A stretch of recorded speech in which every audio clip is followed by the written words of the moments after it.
Sinuntok ako ng aking manugang sa mukha. Ang sariling anak ko pa ang kumaladkad sa akin palabas ng bahay sa bunot sa buhok. Lahat iyon dahil lang sa sinabi kong hindi ko ibibigay ang 3 milyong piso. Umupo ako sa gilid ng kalsada, duguan, nanginginig, at nagtataka kung kailan naging ganito ang anak kong minsan ay buong mundo ko. Pero hindi nila alam, matagal ko nang pinaghandaan ang sandaling ito. At 1 oras lang ang lumipas, nagsimulang gumuho ang lahat sa kanila. Lumipat ako sa bahay ng anak kong si April, 1 linggo matapos kong ipagdiwang ang ika-21 kong kaarawan. Hindi dahil hindi ko na kayang tumirang mag-isa o dahil mahina na ako, kundi dahil sinabi niyang namimiss niya ako. Sinabi rin niyang gusto raw niya akong makasama palagi at sunang-ayon daw ang asawa niyang si Russell. Akala ko noon, pagmamahal iyon. Hindi ko alam, isa pala iyong plano. Ang bahay nila ay nasa isang tahimik na subdivision sa Antipolo. May malapad na veranda at puting duyan na hindi naman ginagamit.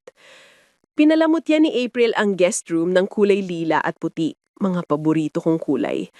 May bagong bedsheet, may larawan naming mag-ina noong graduation niya. Habang hawak ko pa ang maleta ko noon, napangiti ako. Siguro ito na ang pagkakataon naming para maghilom, sabi ko sa sarili ko. May sarili naman akong maliit na apartment sa Cubao, malapit sa lumang palengke. Dati akong nagpa-part-time sa library ng universidad, nag-aayos ng lumang talaan at nagtuturo ng genealogy workshop tuwing Sabado. Mahalaga sa akin ang trabahong iyon, pati na rin ang katahimikan ng sariling bahay ko, ang maliit kong kusina, at ang koleksyon ko ng mga ceramic na kuwago. Pero sabi ni April, namimiss daw niya ang hapunan namin noon at gusto raw niyang marinig ng mga apo ko ang mga kwento ko. Naniwala ako. Sa unang linggo, maayos ang lahat. Araw-araw niya akong tinitimplahan ng salabat bago matulog. Si Russell, magalang, nagtatanong patungkol sa dati kong trabaho. Ang mga apo ko, nakikinig sa kwento ng mga ninuno namin galing Pangasinan. Parang ginising ng panibagong pag-asa. Pero hindi ko alam, may unti-unting babago at dun magsisimula ang lahat sa kanila.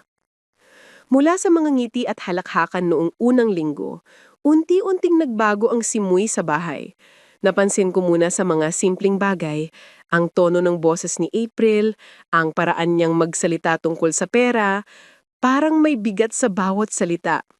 Lagi niyang nababanggit ang mga bayarin, kuryente, tuition ng mga bata, at ang hirap ng panahon. Sa umpisa akala ko kwento lang ng isang ina na pagod, pero sa ilalim ng mga salitang iyon, may nakatagong pakiusap. Isang gabi habang kumakain kami ng tinolang manok, biglang nagbiro si Russell. Ma, may kliyente akong may investment fund. Malaki ang balik, maliit ang risk, sabi niya habang hinihiwa ang manok. Ngumiti ako pero may kumirot sa dibdib ko. Hindi ko man sinasabi, may kakaibang lamig sa paraan niyang tingin sa akin. Makaraang ilang araw, kumatok si April sa kwarto ko, may dalang folder. Ma, pwede ba nating pag-usapan ito? Mahina niyang sabi. Binuksan ko ang folder, puro form ng bangko, notaryo, at printout ng investment account ko. Konti lang po ma, ililipat muna namin pansamantala.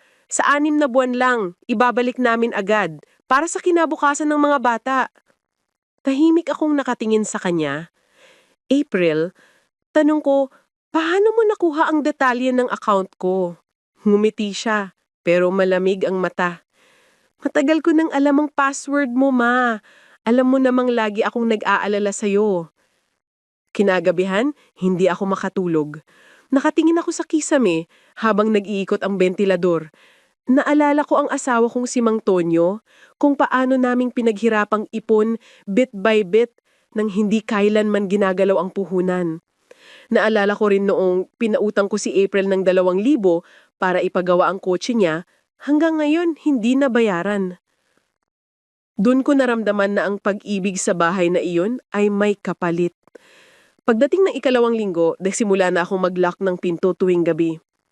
At kung naranasan mo na ring mapansin ang ganitong pagbabago, yung yakap na dati ay mainit pero ngayon ay parang transaksyon, alam mo ang pakiramdam. Kapag ang kabaitan ay nagiging utang, kapag ang pamilya ay nagiging tahimik na negosyante ng tiwala mo.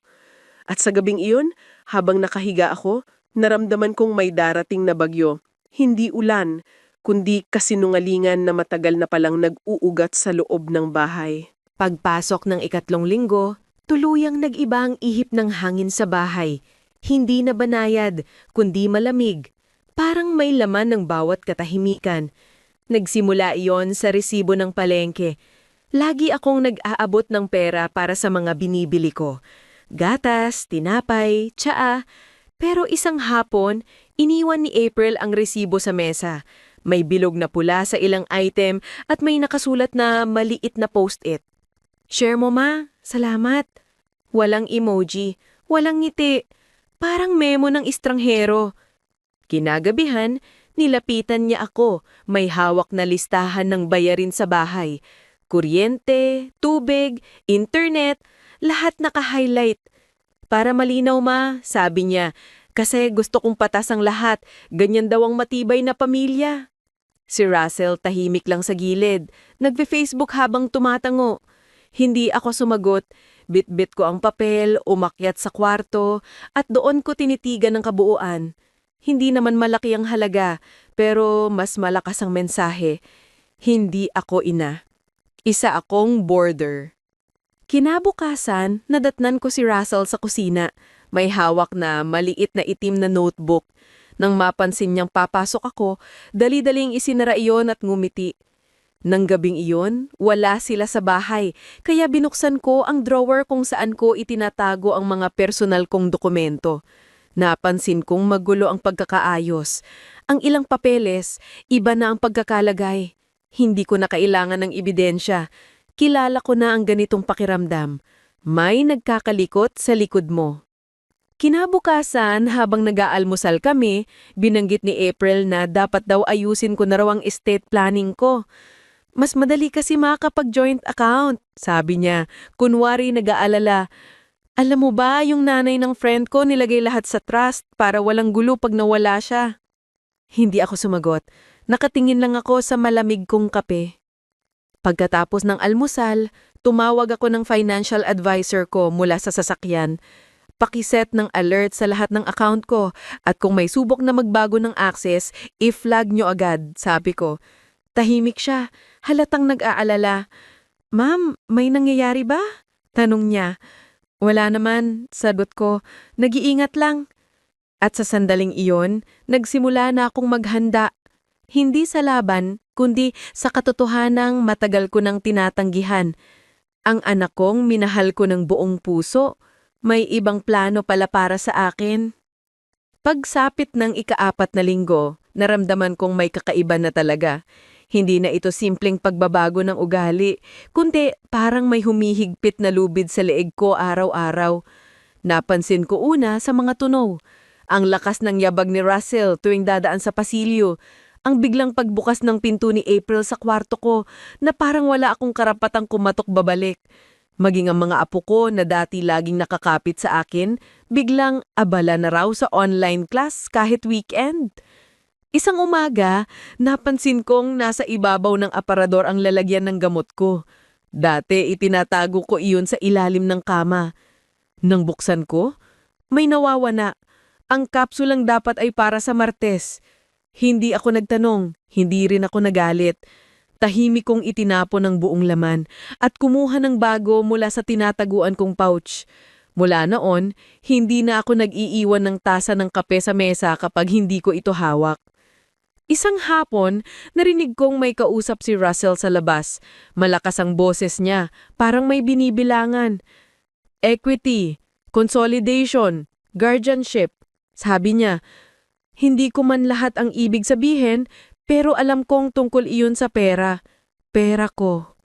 Pagkalipas ng ilang oras, lumapit si April na may hawak na mga papeles. "Ma, pirma ka muna rito, refinance lang ito, routine lang daw," sabi niya. Nang silipin ko, nakita kong nakasulat ang pangalan ko bilang co-owner ng secondary mortgage. Napatingin ako sa kanya. Sandali siyang natigilan bago ngumiti. "Clerical error lang siguro yan, ma," sagot niya. Doon ko naisip, hindi na ito basta usapang pamilya. Isa na itong tahimik na operasyon laban sa akin. Kinagabihan, kinuha ko ang envelope na itinago ko sa ilalim ng lining ng maleta ko. Mga kopya ng trust account ko, mga lumang titulo at listahan ng mga taong pinagkakatiwalaan ko. Lahat iyon, pinanatili kong hiwalay mula nung pumantaw si Mang Tonyo. Hindi alam ni na April at Russell na may ibang ipon at investment ako sa ibang bangko. Akala nila mahina akong matanda. Kinabukasan, pumunta ako ng tahimik sa bangko sa Katipunan. Kinausap ko ang branch manager at pinataasan ng security sa lahat ng account. Voice verification only at ako lang ang pwedeng gumawa ng anumang pagbabago. Sabi ko, tumanggi siya. Walang tanong. At pag-uri ko, habang kumakain kami ng hapunan, gumiti si Russell. Kumusta lakad mo ma? Tanong niya. Sa parke lang. Sagot ko. Hindi niya alam. Nagsisimula na akong lumaban. 3 araw lang ang lumipas mula nang ayusin ko ang mga account ko nang maramdaman kong may paparating na unos. Pagising ko isang umaga, magulo na ang kwarto ko. Ang maleta kong nakazip kagabi, bukas na. Ang mga drawer, hinukay. Pati ang lining ng coat ko, punit. Nawawala ang flash drive na pinagtaguan ko ng lahat ng kopya ng dokumento. Tumayo akong tahimik. Nanginginig ang kamay, pero walang luha. Alam kong oras na para kumilos. Bumaba ako sa kusina. Nandun si April nakatalikod, nagtitimpla ng kape. Si Russell nakasandal sa ref, nakahalukit-kip. May pumasak ba sa kwarto ko? Tanong ko. Hindi tumingin si April.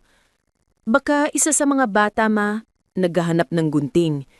Sumagot si Russell, baka naman ikaw lang ang nakalimot. Masyadong mabilis ang sagot nila. Masyadong magaan para sa bigat ng pakiramdam ko. Umakyat agong muli, kinuha ang lumang teleponong itinago ko sa likod ng bookshelf, isang lumang landline na ginagamit ko noon sa mga emergency. Tinawagan ko ang abogado kong si Attorney Santos. Sinabi ko ang code word namin. Ilang minuto lang, nakausap ko siya. Attorney, kailangan kong isecure lahat ng assets ko, lahat ng joint access alisin, at maglagay ng record sa Adult Protective Services. Sabi ko. Tahimik siya, tapos marahang sumagot. Gagawin ko ngayon din, ma'am. Pagkababa ko ng telepono, nag-empakin ako ng kaunting gamit. Ilang damit, IDs, at kaunting cash. Hindi ako umiyak, hindi ako tumakbo. Alam kong bawat hakbang ko ay pagputol sa tali na ginamit nilang pampulupot sa akin. Pagsapit ng gabi, bumaba ako dala ang maliit kong bag. Nakita kong hawak ni Russell ang flash drive ko. Umiikot sa daliri niya na parang laruan. Maglalakad lang ako sandali. Sabi ko, tumanggo siya. May mising hindi umaabot sa mata. Paglabas ko ng bahay, huminto ang isang itim na kotse sa kanto. Binuksan ko ang pinto at tumambad ang driver na pinadala ni Attorney Santos. Tahimik kaming bumiyahe papunta sa Marikina Heights, sa isang maliit na bahay na nakapangalan sa kaibigan kong si Tita Liza. Kinabukasan, pinutol ng abogado ko lahat ng access ni na April at Russell sa mga account. Inilipat niya lahat sa isang irrevocable trust. At sa unang gabi ko sa ligtas na bahay, sa wakas, nakatulog akong hindi nangangamba sa tunog ng mga yabag sa pasilyo. Ang unang gabi ko sa bahay ni Tita Liza sa Marikina Heights ay kakaiba. Tahimik, pero hindi nakakatakot. Parang kalmadong dagat pagkatapos ng bagyo. Sa unang pagkakataon sa loob ng ilang linggo, hindi ko narinig ang yabag ni Russell o ang malamig na tinig ni April. Ang taning tunog lang ay ang huni ng kuliglig sa labas at ang mahinang tiktak ng orasan. Umupo ako sa mesa ng kusina. May hawak na tasa ng salabat. Sa tabi ko, nakasalansan ng mga dokumentong ipinadala ni Attorney Santos. Lahat maayos, malinaw, at nasa ligtas na kamay nila. Habang pinipirmahan ko ang bawat pahina, pakiramdam ko ay unti-unting bumabalik sa akin ng mga piraso ng buhay kong sinubukan nilang kunin. Ilang araw akong nanatili roon, nakasarado ang kurtina, walang telepono, walang social media. Hindi ako tumitingin sa balita. Tahimik lang. Sa katahimikan na iyon, Nagsimula kong pagnilayan kung paano umabot sa ganitong punto. Paano ang anak kong pinalaki ko sa pagmamahal ay naging malamig at tuso. Naalala ko si April noong bata pa siya. Mahilig tumulong sa kusina, mahina ang loob sa munto, pero matalino at magmahal.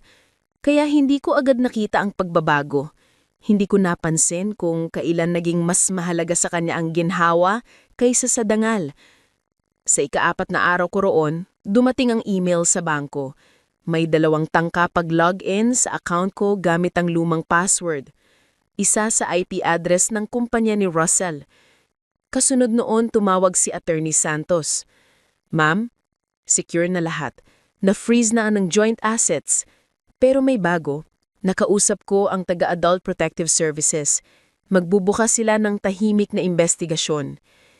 Tahimik lang akong tumanggo. Hindi ako humingi ng hustisya. Hindi ko gustong ipahiya sila. Ang gusto ko lang, may record ng katotohanan. Kinagabihan, habang umuulan sa labas, niluto ko ang paborito kong sinigang na baboy.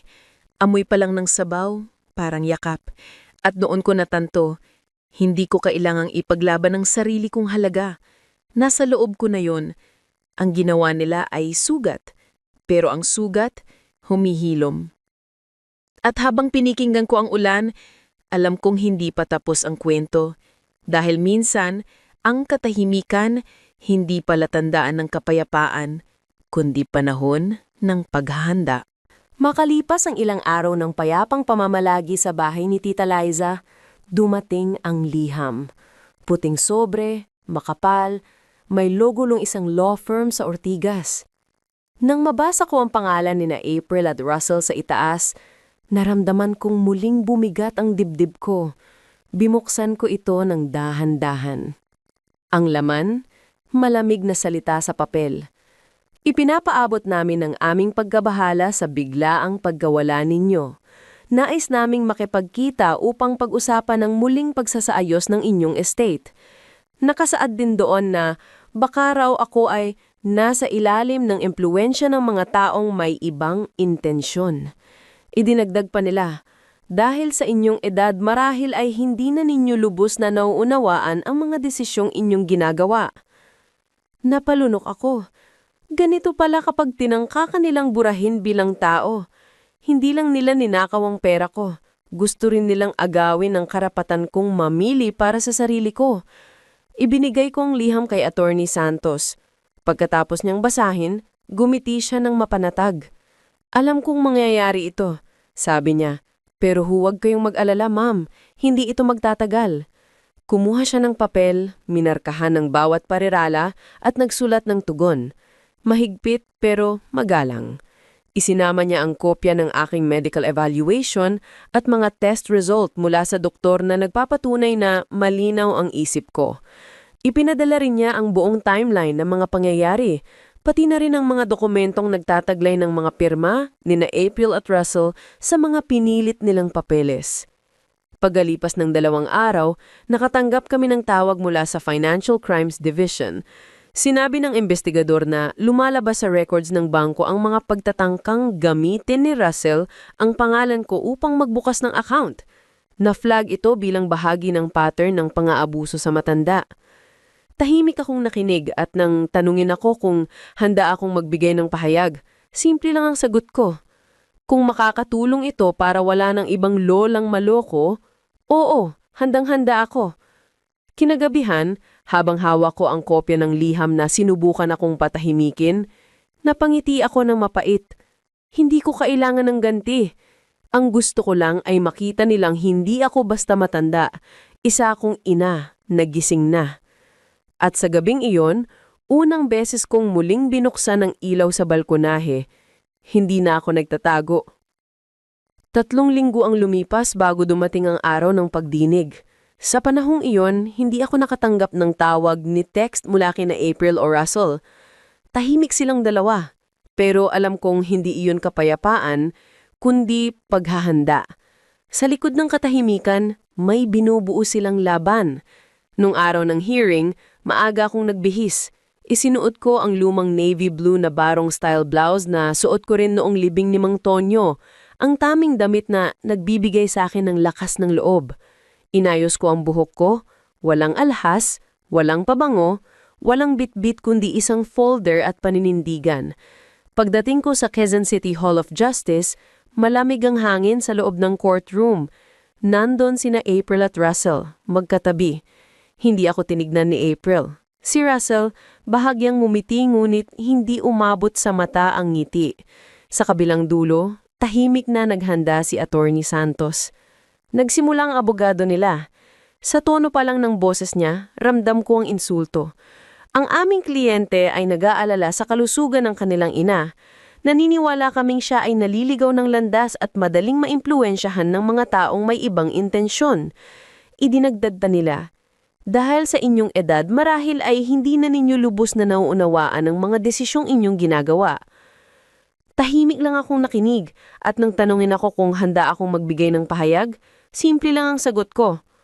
Kung makakatulong ito para wala ng ibang lolang maloko, oo, handang-handa ako. Nang si Attorney Santos naman ang magsalita, dahan-dahan, kalmado, nagsabing, kagalang-galang na hukom, narito ang mga medical certificate na nagpapatunay sa malinaw na pag-iisip ni Ginang Nena Cruz. Narito rin ang mga dokumentong nagpapakita ng pagtatangkang mag-access sa kanyang mga accounts mula sa IP address ng kumpanya ni Ginong Russell de la Vega. Tahimik ang silid. Ipinasa ni Attorney Santos ang liham ko, isang personal na pahayag na sinulat ko mismo sa kamay ko. Habang binabasa ng hukom, tila bumagal ang oras. Pagkatapos, tumingin siya sa akin. Malinaw sa akin hugado na ang petisyong ito hindi pag-aalala. Ito ay pagtatangka ng kontrol. Agad niya ibinasura ang kaso. Sa sandaling iyon, parang bumukas ang bintana sa dibdib ko. Huminga ako ng malalim. Hindi ako umiyak. Tumayo lang ako, lumabas ng korte at habang tinatamaan ako ng araw sa labas, alam kong sa wakas, nakamit ko ang unang tagumpay ng aking kalayaan. Pagkatapos ng pagdinig, para akong nilunod ng katahimikan. Hindi iyon tahimik na masaya, kundi tahimik na hungkag. Parang bahay na bagong bakante matapos ilipat ang lahat ng gamit. Wala nang ingay, pero punyo ng alaala. Nang makauwi ako sa bahay ni Tita Liza, tinanggal ko ang barong ko at nagpainit ng tubig para sa kape. Hindi ko na maalala kung kailan ako huling uminom ng walang kaba sa dibdib. Dumating si Tita Liza, may dalang grocery at bulaklak. Wala siyang sinabi, basta inabot lang niya sa akin ang isang supot ng tulips at ngunite. Hindi mo kailangan magpaliwanag, sabi niya. Umupo siya sa tabi ko, tahimik lang kaming dalawa. Kinabukasan, habang nililinis ko ang mesa, napansin kong hindi na naninginig ang mga kamay ko. Hindi na mabigat ang paghinga ko. Parang unti-unting lumalabas sa katawan ko ang lahat ng pakot. Pinuno ko ng tubig ang maliit na paso sa bintana at itinanim ang binhi ng rosas. Para kay Tonyo, mahina kong bulong. Pagkatapos kong magtanim, binuksan ko ang kahon ng mga lumang alaala, mga lumang larawan, mga sulat, at ang lumang notebook na ginamit ko bilang diary. Sa loob, nakita ko ang ilang lumang liham ni April noong kolehiyo. Nakasulat doon, "Ma, gusto kong maging katulad mo paglaki ko." Napahawak ako sa dibdib ko. Paano napalitan ng kasakiman ang ganitong kabutihan? Kinagabihan, sumulat ako ng bagong pahina sa diary. 3 salita lang, "Buhay pa ako." Hindi ko alam kung bakit yon ang naisulat ko, pero totoo yon. Ako pa rin ito. Hindi ang biktima, kundi ang nakaligtas. Pagkatapos ng ilang araw, tinawagan ako ni Attorney Santos. "Ma'am, gusto ko lang sabihin, nai-inspire ang isang grupo ng kababaihan sa liham ninyo. Nais nila kayong imbitahan sa isang forum tungkol sa mga naaapi at pinagsasamantalahan sa pamilya. Hindi lang tungkol sa kaso ninyo, kundi tungkol sa katatagan." Napatahimik ako. Matagal kong tinitigan ang telepono bago sumagot. "Hindi pa ako handa," sabi ko. "Pero salamat, siguro bahalang araw." At nang isara ko ang linya, ngumiti ako ng bahagya. Sapagkat sa unang pagkakataon matapos ang matagal na panahon, ang tahimik kong gabi ay hindi na puno ng takot. Ito'y katahimikan ng panibagong simula.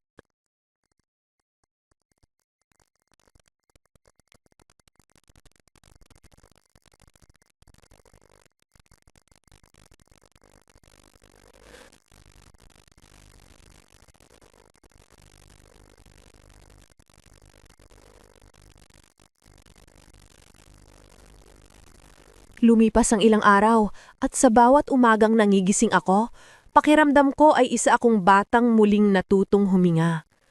Wala nang manalakas na yabag, wala nang mga bulong sa likod ng pinto. Ang tanging maririnig ko ay ang tilaok ng manok at ang mahinang hampas ng hangin sa bintana. Muling bumalik si Patricia, kaibigan kong matagal nang hindi nakadalaw. May dala siyang mga pandesal at tsokolate. "Tama ng pag-isa, Nena," sabi niya habang inaayos ang mesa. "Lumabas ka naman, may buhay pa sa labas ng takot." Napangiti ako. "Isa-isa lang, Pat." Sagot ko, hindi ganun kabilis ang pagod na puso. Sa sumunod na linggo, nagsimula akong lumakad tuwing umaga sa kalye ng Marikina Heights. Dahan-dahan lang, may dalang payong kahit maaraw. Nakikita ko ang mga bata papasok sa eskwela, ang mga tindera ng kakani, at ang mga lalaking nag-aayos ng tricycle sa kanto. Sa bawat hakbang, parang binubula ng sikat ng araw ang mga bakas ng kahapon. Isang araw, dumating muli si Attorney Santos, dalang magandang balita. "Ma'am, gusto ko lang sabihin, approve na ang pagbubukas ng trust fund ninyo. Maali na nating ipangalan sa inyong mismo," sabi niya. "Pwede na rin nating gamitin sa tulong para sa mga kababaihang biktima ng pang-aabuso." Napaisip ako. Matagal kong tinitigan ang mga dokumento bago ako tumanggo. "Gawin natin, attorney. Pero gusto ko, hindi para sa paghihinggal.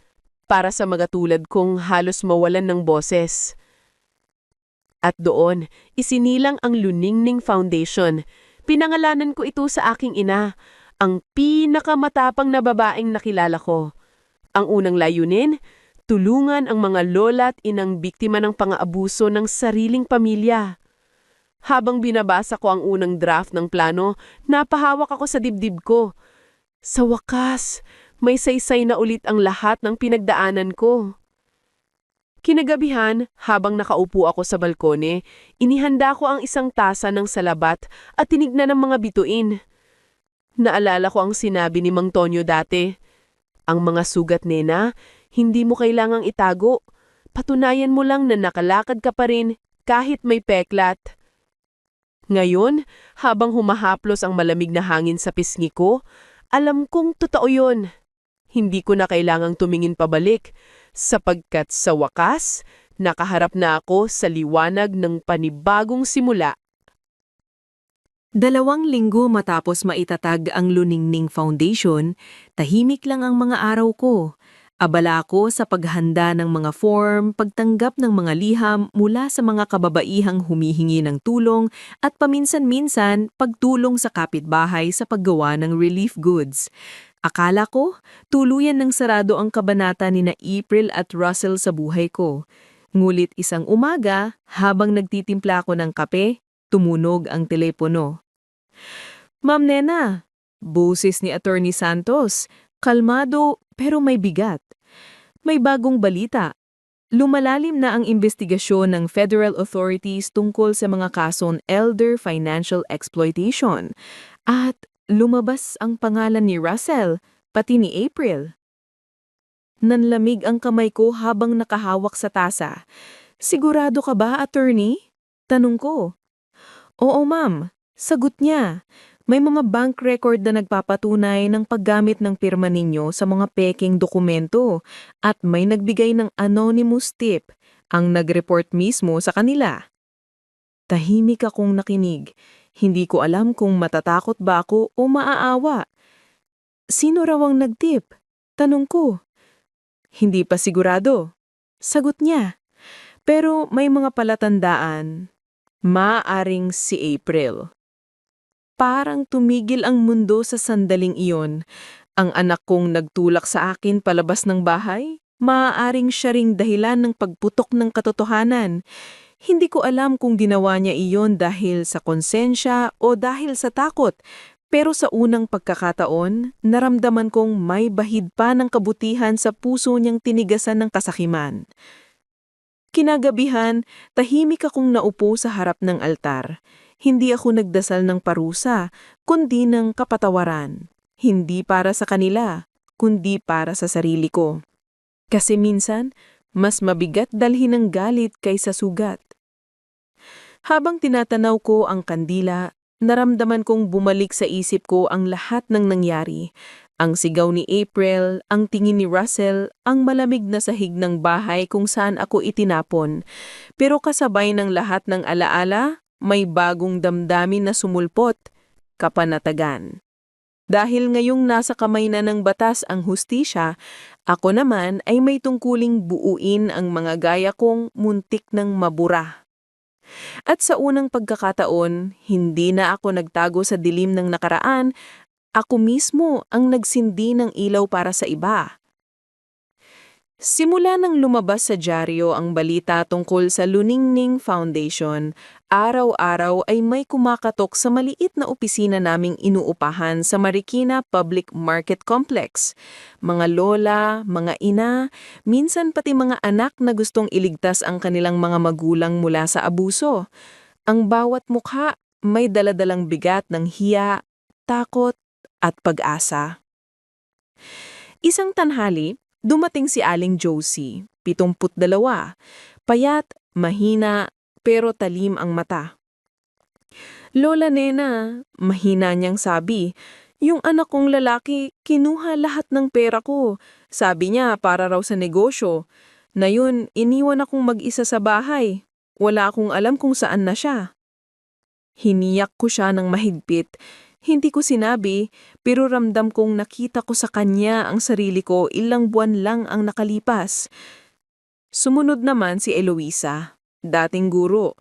Tahimik lang siyang umupo, hawak ang maliit na bag na parang ayaw bitawan. Hindi ko alam kung paano magsisimula ulit, pero nung nabasa ko ang kwento mo, parang may liwanag na bumukas. Habang pinapakinggan ko silang lahat, napagtanto kong hindi lang pala ako ang biktima. Ang sakit na tinanim sa akin ni na April at Russell, hindi lang pala personal na trahedya, kundi bahagi ng mas malaking sugat ng lipunan. Minsan, pagkatapos ng mga counseling session, umiiyak ako mag-isa sa opisina. Hindi dahil sa awa, kundi sa galak. Dahil bawat babaeng pumapasok sa pintuan namin ay patunay na hindi kami tahimik na biktima, kundi mga nakaligtas na muling bumabangon. Dumating isang araw ang isang batang babae na nasa 30 anyos pa lang, si Judy. Lumapit siya nanginginig. Lola Nena, pwedeng ako naman ang mag-volunteer dito? Yung lola ko, isa sa mga natulungan ninyo. Gusto kong ituloy yung sinimulan ninyo. Habang nagsasalita siya, naramdaman kong unti-unti nang gumagaan ang loob ko. Parang binibigyan ako ng Diyos ng pagkakataong itama ang mga pagkakamaling hindi ko na kayang baguhin sa sarili kong pamilya. Kinagabihan, habang tinatanaw ko ang mga ilaw ng lungsod, napangiti ako. Hindi ko kailangang bumalik sa nakaraan para makamit ang kapayapaan. Kasi ngayon, nasa harapan ko na ang sagot. Ang layunin kong tulungan ang mga gaya kong minsang pinatahimik ng sarili nilang dugo. Isang maulang hapon, habang nag-aayos ako ng mga dokumento sa opisina ng Luningning Foundation, may dumating na delivery boy. Basang-basa sa ulan, may hawak na sobre. Para po kay Gining Nena Cruz, sabi niya. Wala akong inaasahan na sulat, kaya nagtataka akong tinanggap yon. Nang makita ko ang sulok ng sobre, halos mahulog ang puso ko. Nakasulat sa maliit na sulat kamay. Mula kay April. Matagal bago ko yun binuksan. Parang bawat segundo ay may kasabay na tibok ng puso. Nang sa wakas ay naglakas loob akong punitin ng selyo. Isang manipis na papel ang bumagsak sa lamesa. Ma, hindi ko alam kung may karapatan pa akong sumulat sa'yo. Hindi ko rin alam kung kaya mong patawarin ako. Pero gusto kong malaman mo, ako ang nag-report kay Russell. Hindi ko na kayang itago ang lahat. Natakot ako nung una kasi baka pati ako makulong. Pero mas matindi pala ang takot na tuluyang mawala ng ina. Alam kong mali ang lahat. Ang pag-ibig na dapat kong ibinigay sa'yo, napalitan ng galit at inggit. Nakita ko kung paanong mas inuna ko ang ginhawa kesa sa dangal. Pero ma, hindi ko na mababawi ang mga nagawa ko. Sana lang, kung darating ang araw na handa ka, makita mo ako muli, kahit hindi bilang anak, kundi bilang taong nagsisisi. Tahimik akong napaupo.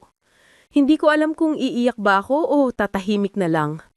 Ang bawat linya parang kirot na matagal nang nakabaon at ngayon lang hinugot. Kinabukasan, dinala ko ang liham kay Attorney Santos. Gusto kong malaman kung totoo ang sinabi niya, sabi ko. Pagkalipas ng ilang araw, nagbalik siya ng tawag. Ma'am, tama. Ang source ng report ay isang babaeng gumamit ng alias. Pero tugma ang handwriting sa sample ni April. Nang marinig ko yon, tumingin ako sa langit. Hindi ko pa alam kung handa akong makita siya pero alam kong may nagsimula ng maghilom. Kinagabihan, inilagay ko ang liham sa loob ng aking diary. Sa tabi nito, isinulat ko. Hindi lahat ng sugat kailangang gamutin agad. May mga sugat na kailangang dahan-dahan munang huminga. At sa gabing yun, unang beses kong naramdaman na baka, sa wakas, handa na rin akong magpatawad. Makalipas ang halos 2 linggo, matapos kong matanggap ang liham ni April, isang hapon, habang abala ako sa pagrerepaso ng mga form sa foundation, dumating si Judy. May kasamang isang babae, nakaputing blusa, payat, at halatang pagod. Nang tumaas ang tingin ko mula sa mesa, parang huminto ang mundo. Si April. Nanigas ako sa kinauupuan ko. Hindi ko alam kung tatayo ba ako o mananatili na lang doon. Nakayuko siya hawak ng maliit na paper bag. Si Judy, halatang kinakabahan, nagsalita ng mahinaw. Lola Nena, si Ma'am April po, gusto lang kayong makausap sandali. Kung ayaw nyo, aalis po kami. Tahimik lang ako ng ilang segundo bago ako tumango. Maiwan mo muna kami, Judy, sabi ko. Nang nagkalapit kami, halos hindi ako makahinga. Hindi ko alam kung anong uunahin ko. Ang sakit, ang galit, o ang awa. Si April ang unang nagsalita. Ma, hindi ako pumunta para magpaliwanag. Gusto ko lang magpasalamat kasi hindi mo kami ipinahiya kahit kaya mo naman. Umupo siya sa harap ko. At sa unang pagkakataon, nakita kong namumugto ang mga mata niya. Ma, tuloy niya, wala akong maibabalik sa'yo, pero gusto kong magsimula ulit, hindi bilang anak na humihingi, kundi bilang taong gustong magbayad ng utang. Tahimik akong tinitigan na mukha niya. Hindi na yun ang anak kong matigas at malamig. Para siyang batang naligaw at ngayon lang natutong humingi ng tulong. April, sabi ko halos pabulong. Ang sugat mo, ikaw lang ang makakahilom niyan. Pero tandaan mo, hindi mo kailangang magbayad sa akin. Ang gusto ko lang, huwag mo nang uulitin sa iba ang sakit na ginawa mo sa sarili mong ina. Bigla siyang umiyak, yumuko, at hinawakan ng kamay ko. Mainit, nanginginig. Sa tagal ng panahon yun ang unang yakap naming mag-ina matapos ang lahat. Walang salita, walang paliwanag, puro hikbilang at pagsinga. Pag-alis niya, naiwan sa mesa ang paper bag. Sa loob may maliit na kahon. Binuksan ko. Iyon ay isang lumang rosaryong pilak, yung akin na nawala nung araw na pinalayas nila ko. Hinakap ko yun ng mahigpit. Sa sandaling iyon, naramdaman ko na kahit gaano kalilim ang hiwa, ang puso ng isang ina, marunong pa ring magpatawad. Lumipas ang ilang linggo mula noong pagkikita namin ni April. Hindi ko akalaing babalik siya. Pero isang umaga, habang nag-aayos ako ng mga papeles sa Luningning Foundation, may marahang kumatok sa pinto. Pagbukas ko, siya ulit iyon. Ngayon ay may dalang folder at simpleng ngiti. Ma, gusto kong tumulong dito, kahit bilang volunteer lang, sabi niya. Sandali akong natigilan. Hindi dahil sa galit, kundi dahil sa takot na baka masaktan ulit ako. Pero nang makita ko ang sinseridad sa mga mata niya, alam kong hindi na iyon ang parehong anak na nakilala ko noon. Kung totoo iyan, April, sagot ko, dito, walang anak o ina. Lahat pantay.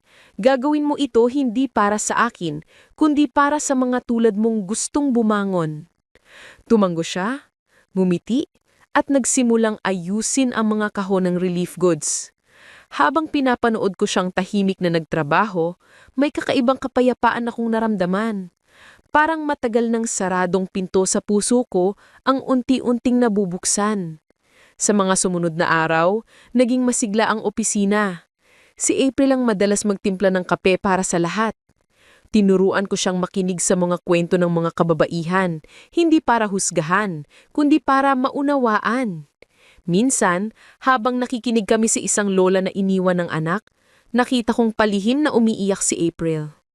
Pagkatapos ng sesyon, lumapit siya sa akin.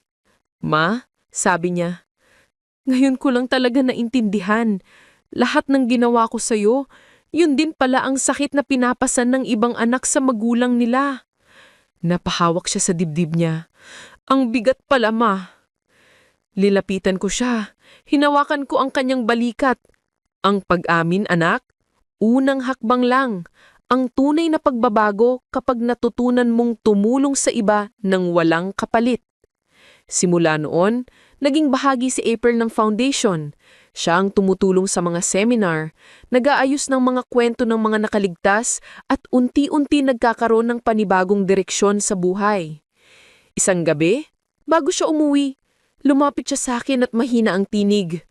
Ma, sabi niya, salamat sa pangalawang pagkakataon. Ngumiti lang ako at sagot ko, hindi kita binigyan ng pangalawang pagkakataon, anak. Ikaw mismo ang kumatok ulit. At sa gabing iyon, habang pinapanood kong lumabas siya sa pintuan ng foundation, alam kong hindi lang siya ang naghilom, pati rin ako. Isang hapon sa Luningning Foundation, habang nag-aayos si April ng mga bagong kaso para sa counseling, dumating ang isang babaeng nasa edad 35. Payat, may pasa sa braso at halatang pagod sa buhay. Ako po si Leia, mahina niyang sabi. Nabalitaan ko po ang foundation ninyo. Hindi ko na alam kung saan ako pupunta. Ang asawa ko, kontrolado lahat, pati sweldo ko. Kahit pagkain ng mga anak ko, kailangan akong humingi ng permiso. Tahimik lang si April habang nakikinig ni Leia. Sa bawat salita ni Leia, para bang unti-unting binubuksan ng isang lumang sugat sa puso niya. Ang tono ng boses, ang takot, ang pag-aalinlangan, lahat iyon, pamilyar. Parang naririnig niya ang sarili niyang boses noon nang nasa ilalim siya ng kontrol ni Russell. Pagkatapos ng sesyon, pumasok siya sa opisina ko. May luha sa mata. Ma, sabi niya, parang ako si Leia dati. Lahat ng kilos, takot. Lahat ng desisyon, kailangan may pahintulot. Hindi ko man lang napansin kung gaano ako naging katulad ng taong kinatatakutan ko ngayon. Lumapit ako at hinawakan ng kanyang kamay. Anak, minsan kailangan mong makita ang sarili mo sa mata ng iba para maintindihan kung gaano ka na nagbago. Huwag mong hayaang bumalik ka doon. Kinabukasan, nagpresenta si April na siya na ang mag-handle sa kaso ni Leia.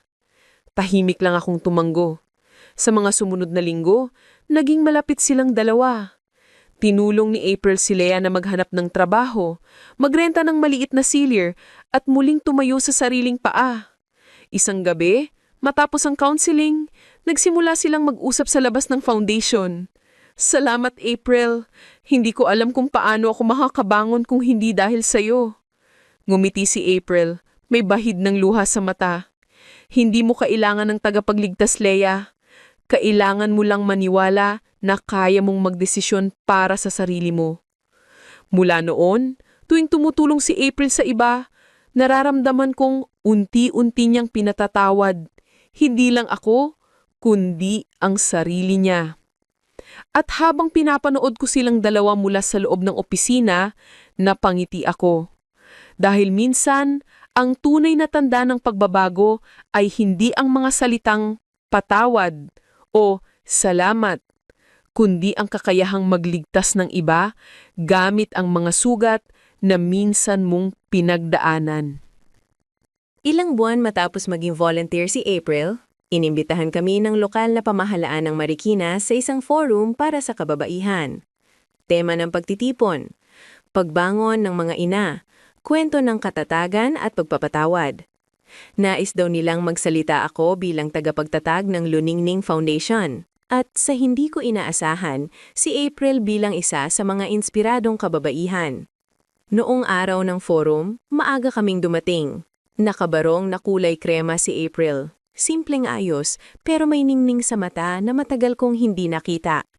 Ako naman, nakasuot ng dilaw na bestidang regalo pa ni Tita Liza.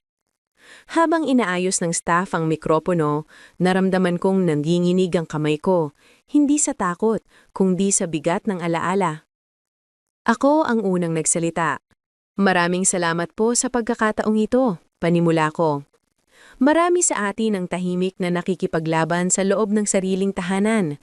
Pero tandaan natin, ang katahimikan, kapag pinili ng takot, ay nagiging tanikala. Ngulit kapag pinili ng lakas, nagiging sandata. Tahimik ang mga tao at nakita kong nakatingin si April sa akin, luhaan. Pagkatapos ko, siya naman ang tinawag. Tumayo siya, bahagyang nanginginig. Ako po si April, sabi niya. Anak ni Nena, isa po ako sa mga taong nagkamali ng malaki at ngayon natututo pa ring bumawi. Nagsimulang magbulungan ng ilan pero nagpatuloy siya. Noon, galit ang pinairal ko. Akala ko pera at kontrol ang sukatan ng tagumpay. Pero ngayon, natutunan kong mas malaki pala ang kalayaan ng isang pusong marunong umamin. Tahimik ang buong bulwagan nang matapos siyang magsalita. Maya-maya, sabay kaming pinakpakan. Mahina sa simula, hanggang sa umalingaw-ngaw ang palakpakan sa buong lugar. Lumapit siya sa akin sa entablado, at sa harap ng lahat, yinakap ako ng mahigpit. Ma, mahinang niyang sabi, salamat sa pagkakataong magsimula ulit. Ngumiti ako. Walang salamat anak, ang tawag dyan, buhay. Pagkatapos ng forum, maraming lumapit. Mga kababaihang umiiyak, nagsasabing na-inspire sila. At sa gitna ng mga ilaw at ingay, napagtanto ko, minsan, ang tunay na hustisya ay hindi laging natatapos sa korte. Minsan, natatamo ito sa harap ng mga taong nakakasaksi sa pagbabagong totoo. Makalipas ang ilang buwan mula ng forum, muling bumalik ang tahimik at payapang ritmo ng buhay namin. Sa Luningning Foundation, tuwing umaga ay naaamoy ko na agad ang bagong timplang kape ni April at ang tawanan ng mga kababaihang dati ay mga luha lang ang alam ipakita. Ang dati kong mundo na puno ng takot at hiya, ngayon ay napalitan ng mga kwento ng pag-asa at muling pagbangon. Isang araw, habang nag-aayos si April ng mga papeles, lumapit siya sa akin. Ma, sabi niya, naaprubahan na raw ang request ni Leia para sa scholarship ng anak niya. Napangiti ako. Mabuti naman, sagot ko. Yan ang gusto kong marinig. Mga kwentong nagsisimula ulit. Tuwing gabi, nagluluto kami ng sabay. Minsan, adobo. Minsan, sinigang. Pero madalas, mahaba ang tawanan. Wala nang galit, wala nang tanong. Paminsan-minsan, natitigilan ako habang pinapanood kong naglalagay ng plato sa mesa at hindi ko mapigilang magpaisip. Ito pala ang anak kong nawala noon. Isang Sabado, inaya niya akong pumunta sa Antipolo Church. Matagal na raw niyang gustong magdasal doon kasama ako. Habang nag-aalay kami ng kandila, tahimik siyang nagsalita. Ma, dati, bawat dasal ko tungkol sa pera, sa trabaho, sa kaginhawaan. Pero ngayon, isa na lang laging hiling ko, kapatawaran. Napatingin ako sa kanya, at sa unang pagkakataon, nakita ko ang anak kong tunay na nagbago. Hindi na yoon ng babaeng puno ng yabang at kontrol. Isa na siyang taong marunong humingi ng patawad at higit sa lahat, marunong magmahal ng totoo. Pag-uwi namin, dumaan kami sa Marikina Riverbanks, bumili ng sorbetes at umupo sa bangkong kahoy sa tabi ng ilog. "Ma," sabi niya, "naalala mo nung bata pa ako, dito tayo madalas tumambay. Sabi mo kapag malinis ang ilog, ibig sabihin, payapa na ulit ang buhay." Ngumiti ako. "Oo anak, at tingnan mo ngayon, ang linis ng tubig no?" Tahimik kaming tumawa. Walang kailangang sabihin pa. Sa pagdampi ng hangin at liwanag ng dapit hapon, ramdam kong bumalik na ang lahat ng kinitil sa amin noon. Ang pagtitiwala, ang pagmamahal at ang katahimikang matagal naming hinintay. At sa oras na yon, habang pinapanood ko ang ngumingiti si April, alam kong sa wakas, nasa gitna na kami ng kapayapaan pagkatapos ng bagyo. Isang umaga, habang nag-aayos ako ng mga dokumento sa foundation, pumasok si Attorney Santos na hindi ko inaasahan. May dala siyang envelope at seryosong muka. "Ma'am Nena," sabi niya, "may kailangan kayong malawan." Inabot niya sa akin ng mga papel. Binuksan ko iyon, isang ulat mula sa korte. Si Russell de la Vega, dating asawa ni April, ay nahatulang may sala sa kasong fraud and financial exploitation. 2 taon na ang itinagal ng proseso at ngayon, pinalabas na ang hatol. 3 taon na pagkakakulong. Tahimik akong nakatingin sa dokumento. Wala akong naramdamang galit o tuwa. Wala ring paghihinggiti. Ang naramdaman ko lang ay isang malalim na buntong hininga, ang pakiramdam ng pagtatapos. Pag-uwi ko, nadatnan ka si April sa kusina. Nakasuot siya ng apron, nagluluto ng tinolang manok. "Ma, ayos ka lang ba?" tanong niya. Hindi ko agad masabi ang totoo pero alam kong dapat niyang malaman. "Anak," sabi ko, lumabas na ang desisyon tungkol kay Russell. Tumigil siya sa paghahalo ng sabaw, nanginginig ang kamay. "Anong nangyari?" "Guilty," sagot ko. Tahimik siya, tumitig lang sa kawali, tapos ay marahang napaupo. Ilang segundo, walang nagsalita. Hanggang sa tuluyang pumatak ang luha sa mata niya. "Hindi ko siya minahal para saktan ka, Ma," sabi niya, nanginginig ang tinig. Akala ko siya ang magbibigay sa akin ng seguridad. Pero hindi ko alam, ako pala ang magiging kasangkapan ng sariling pagkasira. Lumapit ako at hinawakan ng kamay niya. "Anak, tapos na iyon. Hindi mo kailangang magdala ng bigat na hindi na sayo." Tumanggo siya, pero tuloy pa rin ang pag-iyak. Kinabukasan, pumunta kami sa simbahan. Nag-alay siya ng kandila para kay Russell. Hindi ko siya kailangan kalimutan pero kailangan kong palayain ang sarili ko sa galit. Tinitigan ko siya at sa sandaling iyon, nakita ko ang ganap na kapatawaran sa puso ng anak ko. Paglabas namin ng simbahan, humawak siya sa braso ko. "Ma, tapos na lahat," mahinang niyang sabi. Ngumiti ako. Pinisil ang kamay niya. "Oo anak, sa wakas tapos na. Ang lahat ng sakit." At sa unang pagkakataon, habang naglalakad kami sa ilalim ng araw, naramdaman kong totoo nga, hindi na ako takot sa nakaraan. Malaya na kaming pareho. Lumipas ng halos 1 taon mula nang tuluyang makalaya kami sa lahat ng sugat ng nakaraan. Ang Luningning Foundation ay lumago na. May sariling maliit na gusali na ngayon sa Marikina, may mga counselor at dosena-dosenang kababaihang unti-unting natutong tumindig muli. Tuwing pumapasok ako sa opisina, nakikita ko si April na abala sa pakikipag-usap sa mga bagong dating. Hindi ko maiwasang mapangiti. Dati, siya ang dahilan ng mga luha ko. Ngayon, siya na ang dahilan kung bakit tuluyan akong bumangon. Isang umaga, habang nag-aayos kami ng mga donasyon, may batang babae na lumapit sa akin. Anak ni Leia. Isa sa mga unang natulungan ng foundation. Inabot niya ang isang card na may nakasulat, "Salamat po Lola Nena.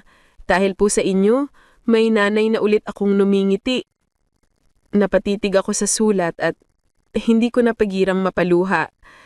Ang ganitong simpleng mensahe mas higit pa sa anumang gantimpala. Habang lumalalim ang hapon, lumapit si April, may dalang 2 tasang kape.